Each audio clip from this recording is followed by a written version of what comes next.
Salam değerli izləyicilər, təhsil işçilərinin və tələbələrin diqqətinə vacib bir xəbəri çatdırıram. Videonu hər kəslə paylaşa bilərsiniz.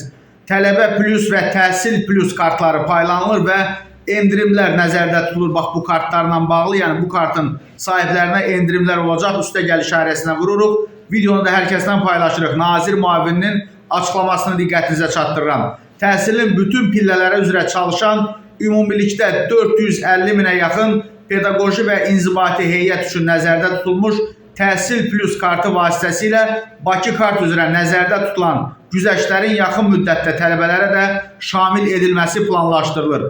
Azərbaycan müəlliminin məlumatına görə bu barədə Elm və Təhsil Nazirinin müavini Kənan Kərimzadə məlumat verib və bildirib ki, Təhsilin İnkişafı Fondu, Kapital Bank və Mastercard şirkətinin birgə əməkdaşlığı ilə hazırlanmış Təhsil plus kartı ilə elm və təhsil işçiləri bir bank tətbiqində Bakı kart QR biletin yaradılması zamanı 10% bonus və ya güzəşt əldə edəcəklər.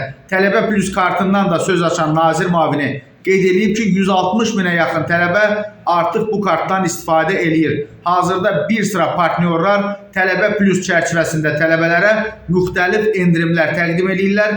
Təklifimiz odur ki, Bakı kart üzrə nəzərdə tutulan 10% bonus və ya güzəşt tələbələrə də şamil olunsun. Bunu həm bank, həm də müvafiq qurumlarla müzakirə edirik. Hazırda Visa şirkəti ilə bu istiqamətdə əməkdaşlıq davam edir. Tələbələr üçün nəzərdə tutulan bu güzəştlə bağlı bir ay ərzində ictimaiyyətə əlavə məlumat veriləcək.